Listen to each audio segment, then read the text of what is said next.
This is a Glendale Library Arts and Culture program created for and featuring teens, edited and hosted by the teen library staff.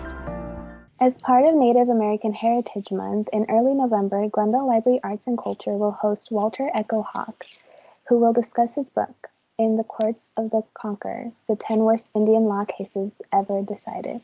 Register for the event at www.glac.info/be-the-change.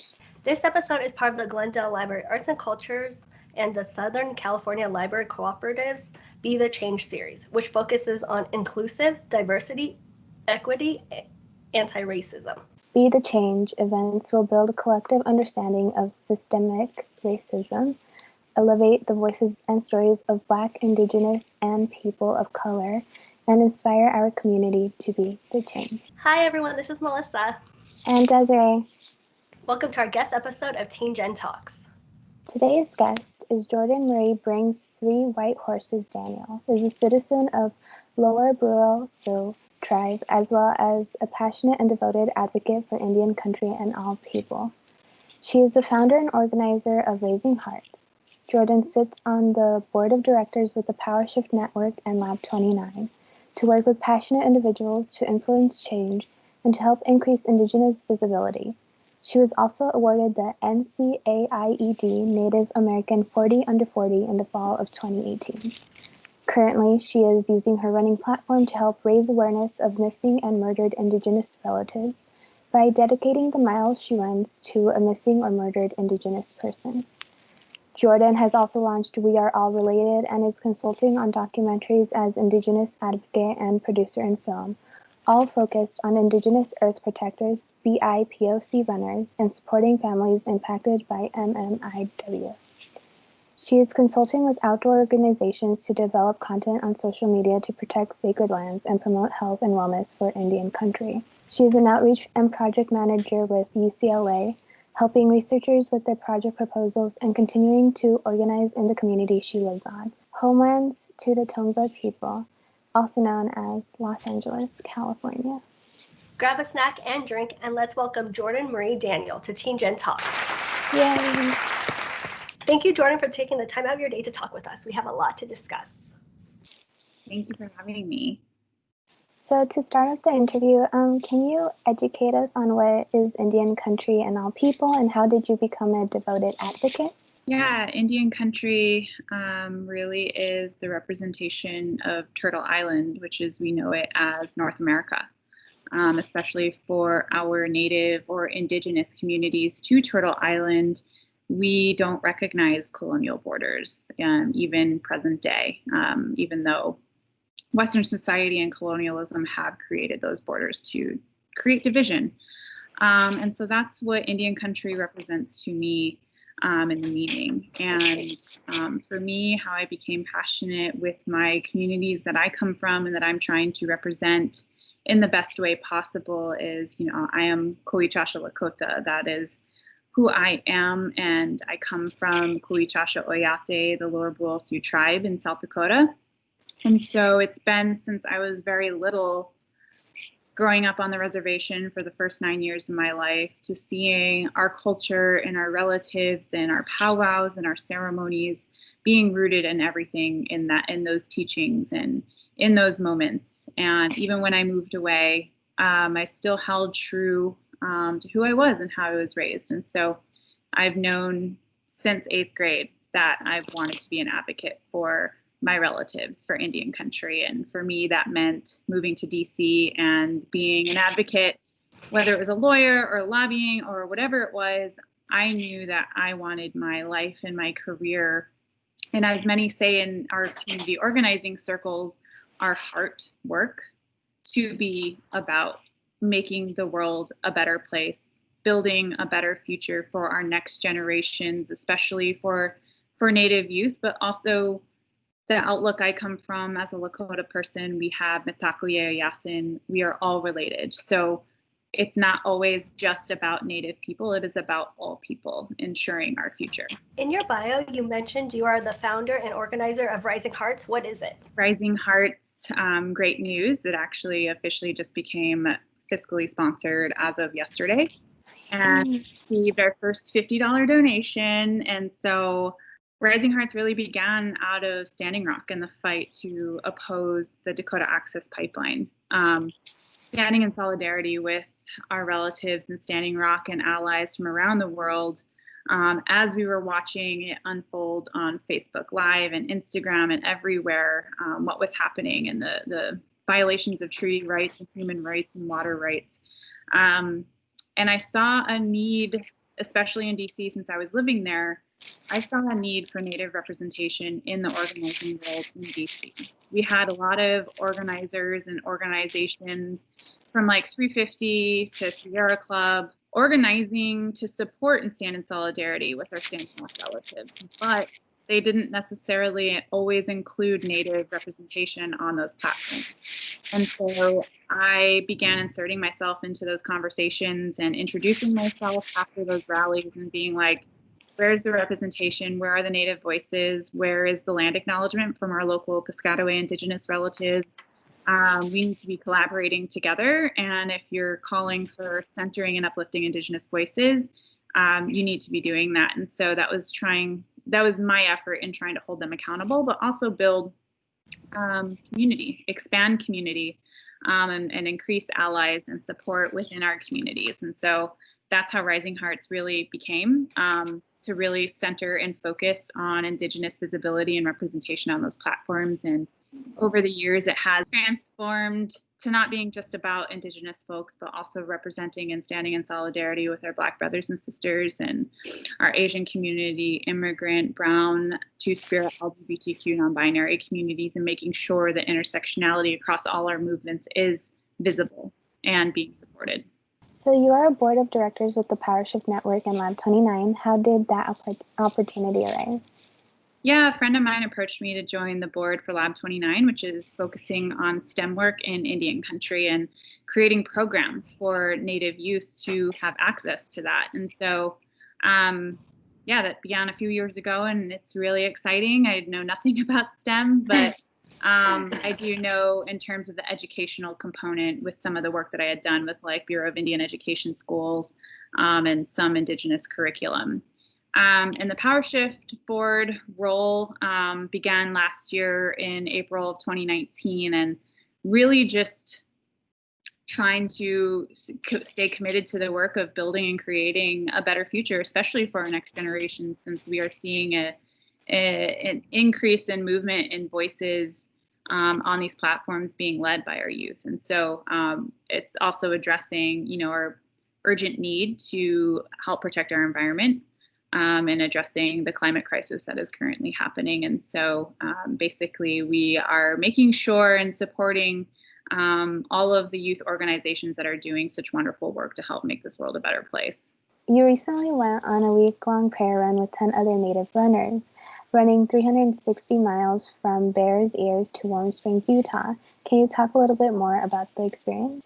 Yeah, my friend Jacob Crane, he had invited me back in, I think like April or May, very early on. This is the second year that they've done this prayer run. But he had asked me to be a prayer runner, especially because the last year I had been dedicating all of my runs and my platforms as a competitive professional athlete to raising awareness about our epidemic of missing and murdered Indigenous women and girls and Two-Spirits and our relatives, and committing every run to be in prayer. And so I was really honored that he had asked me to be part of this and to have the opportunity to be with our relatives. And something that we had all expressed on this 360-mile journey was that so many of us come from communities, especially some of them, are from the reservations and some are from more urban settings, is that, we've made the choice to not go visit our homelands, to not go visit our relatives, because we are trying to make sure that we are protecting our relatives and also trying to be good role models and leaders of what that looks like, and that we need to be thinking about others first and being a good relative during this pandemic. And so sadly, a lot of us have lost loved ones during this pandemic. Some have lost way too many. But this is our chance to come together as a community, to get to know one another, and to offer and carry prayers for those 360 miles, carry prayers for relatives and communities that have been impacted by this virus, and also making space to honor the missing and murdered Indigenous relatives. And for me, I chose to run for them, but also run and dedicate a part of the run to standing in solidarity with our Black brothers and sisters of what's been happening during this pandemic. And so this was just a great opportunity and something that we all expressed in really needing this community, since we have been deprived of it for so long. But yeah, it was the most incredible experience and gave me new perspectives of how I plan to run moving forward. Mm-hmm. So you're using your running platform to help raise awareness of missing and murdered women by dedicating the miles you run to a missing or murdered Indigenous person. Can you tell us a little bit more about this subject? Yeah, it is a silent crisis, but an international crisis and an epidemic within our communities. And it has been existing since time immemorial, since the arrival of our first settlers to these lands, and something that we have been kind of made targets and more vulnerable and made to feel like our lives are expendable. But there is this high rate of violence happening to Indigenous women. And this movement really began in Canada with our First Nations relatives, and calling attention to every person that had gone missing and was murdered, but also bringing attention to Highway 16, which is also known as the Highway of Tears. And it's been coined that name because of the high amounts of disappearances of Native people and other people as well. Like so many people have been taken from this highway, and because the communities are so remote, a lot of the time they're hitchhiking, and so that's how they end up being taken and are vulnerable to this. And so we really have to appreciate and acknowledge like our First Nations relatives for creating this awareness and movement, and for pressuring the government, Canadian government, into doing and releasing like a 1,200 page inquiry of, deeming this kind of violence and the violence connected to man camps that are along pipeline routes, connecting that high rate of violence to an act of genocide. And that's what the Canadian government has labeled it as. And so as that movement began growing, it began growing here, and we have hundreds of families and advocates and lawyers and lobbyists and two Indigenous women in Congress right now who are bringing such great visibility to this issue while working towards solutions and informed policy that can actually protect Indigenous women and our people. Hopefully that's expanded with a permanent, authorization of, the Violence Against Women Act that is protecting all women, but also has, a section within it of making sure Indigenous communities are protected, and hopefully being able to mitigate some of the jurisdictional issues that has happened that has also led to these acts of violence. But yeah, this is an epidemic. It's really heartbreaking. The Urban Indian Health Institute released a report in November of 2018 where it's the first MMIW-focused report.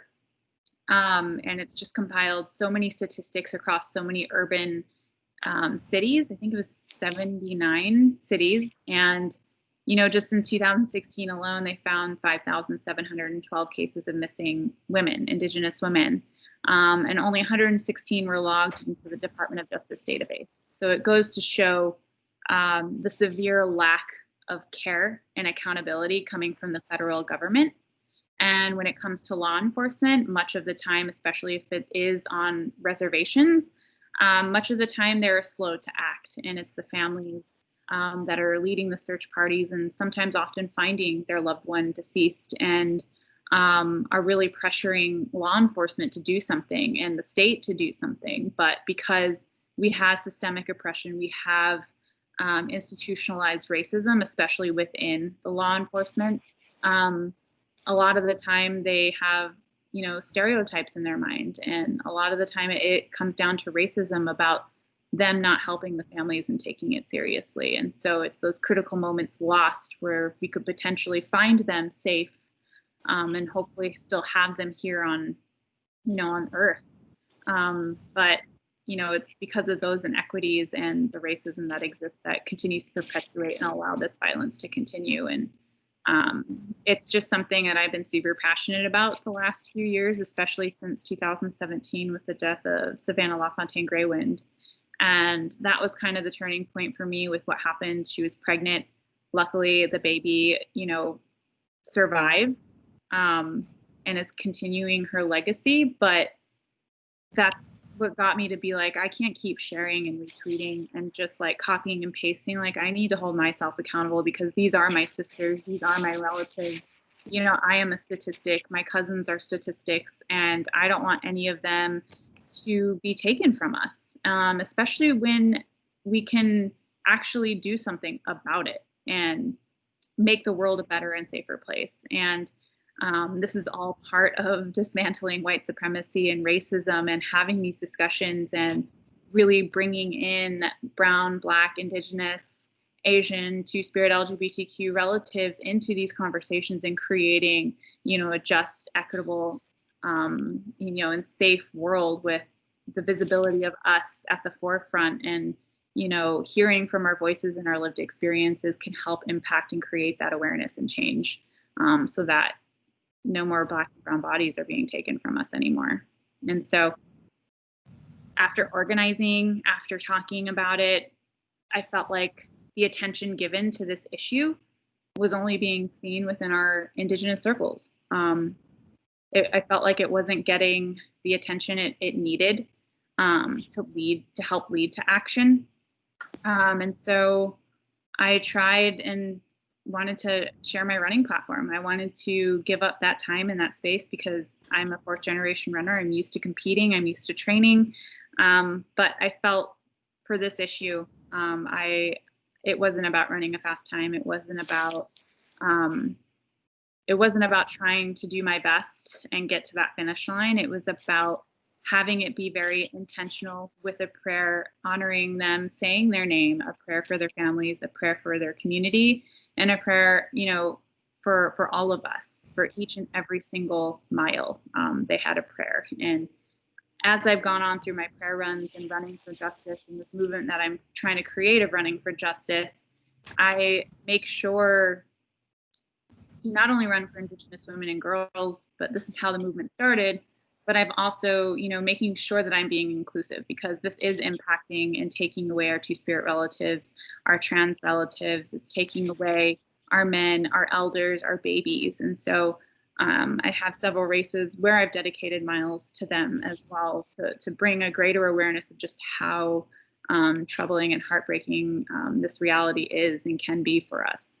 You have launched We Are All Related, which is a relief program for Indigenous communities, partnering with Seeding Sovereignty to send masks to Indigenous relatives and communities to help protect and keep the community safe. Can you talk a little bit more about the experience? Because COVID-19 has really impacted and devastated some of our communities, this isn't the first virus we've faced. Our numbers are sadly decreasing because of this virus, especially with our elders who are knowledge keepers, and they're taking some of our young ones. And so it's absolutely important to do whatever possible to keep each other safe, to keep the education and knowledge and spirit going and moving forward. And so I was really excited to partner or have Seeding Sovereignty partner with me because I kept seeing all of my amazing friends and communities like leading these projects, trying to provide some sort of relief effort during this pandemic. And I just kept feeling like,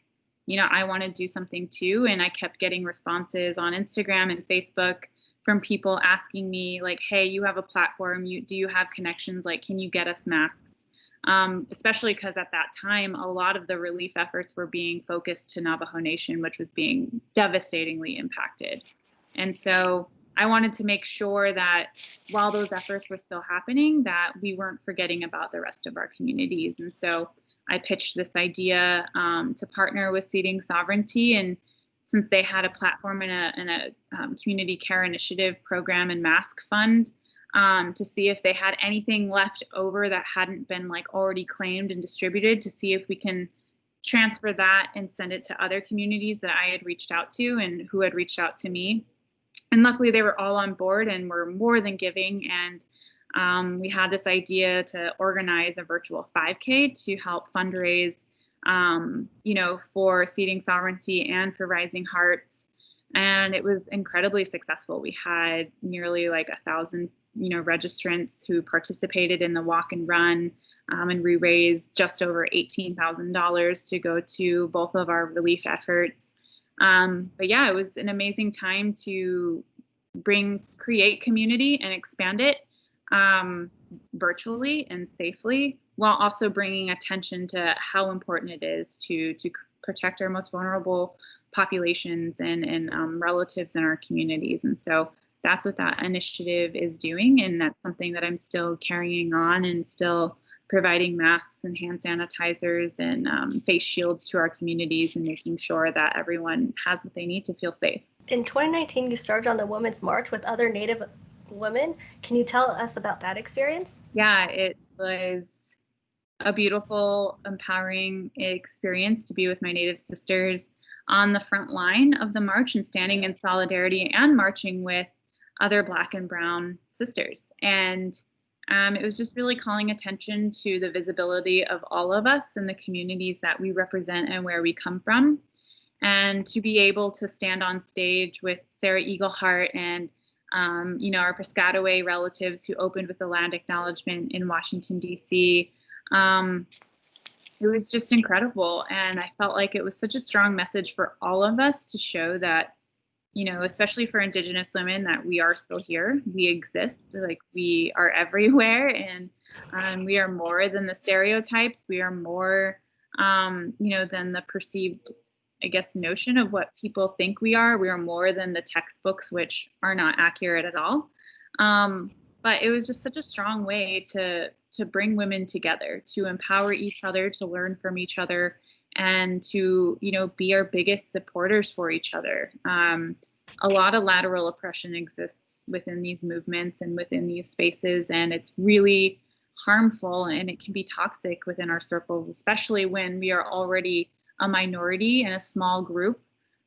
We need to do whatever possible to, stay together, to keep uplifting each other, because all of our communities are facing exact similar things in a different way, maybe, or to a bigger magnitude. But, we are all on those front lines because we represent our communities. We represent our lived history and our lived experience. We represent our ancestors who sacrificed and, did whatever possible, for us to exist right now in that moment. And so I think it was just an incredibly beautiful way to unite women. So you are involved with so many amazing projects. How do you network and how do you connect with various people and organizations? Yeah, pre-COVID, everything was always about showing up to community events, showing up to gatherings, and, doing the work of finding out, especially within your community, who's doing what communities are represented on these frontline spaces and these movement spaces, and making sure, especially since I really want my work to be intersectional across all of our movements, that I'm learning from everyone in this community, especially since I reside here. But making sure, that I introduce myself, and introducing yourself just begins that first step of, making your presence known to each other and having that conversation to learn more about the work that we do. And then, a lot of the time that leads to collaborations or just being in a supporting role of, hey, if you're organizing these events and you want visibility, like tag me in it or send it to me and I will be more than happy to share, because it's about bringing the people together. It's about bringing attention to these issues or causes, or, even the successes and the amazing things that are happening as well. So I'm a very big believer in just networking and introducing yourself, making friends, and just finding ways to collaborate or finding ways to support the work that, each other is doing. And I think that goes a long way, and it goes into ensuring, the intersectionality across our movements and the support. You are currently consulting on documentaries. What is your goal with these documentaries? Ensuring accurate representation of Indigenous people and ensuring the story is being told, from their perspective, from their experience. And the one that I'm producing on right now is focusing on 4 amazing protagonists who were in Standing Rock and now in their own communities doing incredible work, and making sure that I am, at least on the producing side, making sure that I am an advocate and a voice to make sure that the process, the editing, the photos being used, or how we're connecting, making sure that the Indigenous voice is there, is honest, and is not going to change. And right now, I'm the only Indigenous person on that film crew. But I think because we're expanding and growing the team, I'm really an advocate for, hey, like, we should hire this person, and like making sure we're filling these roles by Indigenous people. And another one that I'm an executive producer on and creator, Running with Purpose, is going to be detailing and telling the stories of runners who run with purpose. The prayer run was just an example of that, of multiple runners coming together for one purpose, to run in prayer and raise awareness about what's happening. But it's also going to feature individual stories. It's going to feature my story of MMIW and running in prayer for them. It's going to feature other runners, Black, Brown, white, Indigenous, Two-Spirit, LGBTQ, who are doing such amazing things through their running platform to create change and to create awareness. And so it's going to be a series, hopefully, if we can find more funding for it. But right now we're just editing the pilot.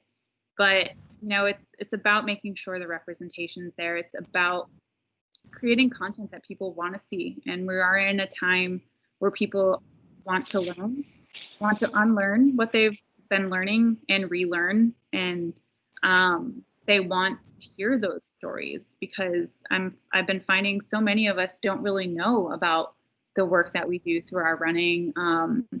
And I think it's just a cool way to resonate for those that are runners, or maybe to inspire people to go for a run, or it might inspire people who do run, who have always wanted to try and connect running with advocacy to do what they feel passionate about. I don't believe in the statement of, politics shouldn't exist in sport. I think it is a powerful tool and method to talk about the things that are important to us. And I think it's a great way to bring community together as well. Currently, you are an outreach project manager with UCLA. What is your normal day like for you as an outreach project manager? Yeah, I work supporting researchers and faculty in the projects that they're applying for. And so I serve in a role to help them apply for that NIH grant or NSF grant or DoD grant, making sure that they have whatever possible and every component completed, so that they have the best chance to win and receive the funds to support their innovative technological medicinal work. But because of the pandemic, we've pivoted everything to being COVID focused. And so the School of Medicine, and especially the group that I'm in, we're supporting, the vaccine trials. We're supporting, all of the studies that are going into understanding this virus and, how it originated, how is it impacting different demographics, how is it, everything about it. And so it's been really amazing. It's been super insightful. It's also anxiety driven because I feel like, because I work with the School of Medicine and we have a lot of doctors that are on these international panels of COVID and are on CNN and like talking about this, we get the kind of like most up-to-date information. And so for a while I had to like disregard the COVID updates for like Los Angeles County, and because it was just like getting too much and too scary. But it's at the same time, like, I do want to know those things, so I know how I can act and be when I do go out in public, and how badly does like my germaphobe like OCD be, or if I can like tame it down a little bit. And so it's really rewarding work. It can be stressful at times, but we have a great team, a little small team, but it's really meaningful to be on this side and to see just the questions that come into their head that creates this project that could lead to this potential outcome, which is just like mind-blowing to me. Before we end, we have some rapid fire questions. The first question is, what is your favorite color? My favorite color is turquoise. Turquoise. Mine too. Yeah. I love it. What is something that you have been proud to say that you have accomplished? Whew. I have two. I think my first one would be because I am a runner and fourth generation, and my grandfather and my great grandfather and my mom. I feel like, I have reached that tier of being labeled a professional and having these platforms and sponsorships, which is just continuing that legacy of running in my family, but also knowing like that's what my grandfather wanted more than anything. But some life circumstances happened, and then a family happened, and then he wanted to coach. And so I think I feel like I accomplished this for our family and for the representation of Native athletes. And then I think the second thing would be, I think, inspiring our next generations to take a stand and be a voice. And I would say Rosalie Fish is that example. And I'm so proud of her. And she saw my prayer run at Boston and asked to do the same thing for her state meet. And she did it. And she elevated and got more visibility for her prayer run than like I did. And I just thought that was so amazing. And it's just had this ripple effect to so many people in football, volleyball, across different sports, in high school runners and college runners and everything in between. That's inspiring people to not sit back and want to be a voice and want to help. And so if my prayer run could do that, I think in seeing this ripple effect, it makes me very proud and accomplished. That wasn't my intention. I honestly didn't think anyone would care about that prayer run. And I didn't care if anyone cared about it, because it wasn't for them. It was for those that I was running for. And I guess that just shows the power of social media. Is after I made that one post and talked about my prayer run and named them, that just led to all of these amazing opportunities. I'm really grateful for that. What does success for you mean right now? I think overall it's just being happy and being able to trust in the work and in the passion that leads to that happiness, but also individual successes every single day, because the days can be monotonous and feels like Groundhog Day a lot of the time. But yeah, I think just the success is just being able to wake up and have air coming through my lungs and being grateful in that moment, and ending the day in appreciation that I was able to have that day. What is a book that you have read recently or are currently reading that you would recommend? Let's see. I would suggest As Long as Grass Grows. It's by an Indigenous author, and it really kind of highlights, I would say, a lot of the historical things that have happened with our communities, especially as it highlights, what happened, as it analyzes what happened in Standing Rock and the Dakota Access Pipeline, but talking about the string of movements that have led to that. So I would definitely really recommend that, just for Indigenous history and Indigenous perspective of, what our movements look like, and how they've evolved and grown, and the things that we find most important in centering in those fights. Thank you so much, Jordan. We learned a lot about you. Thank you for taking the time of your day to talk with us. Can you let everyone at home know about any upcoming projects and where they can connect with you?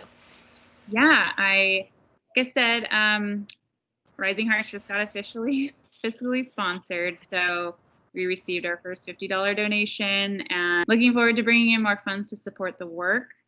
One of the projects I'm working on is Running with Purpose. Hopefully it'll be a film series documenting really impactful stories in our communities.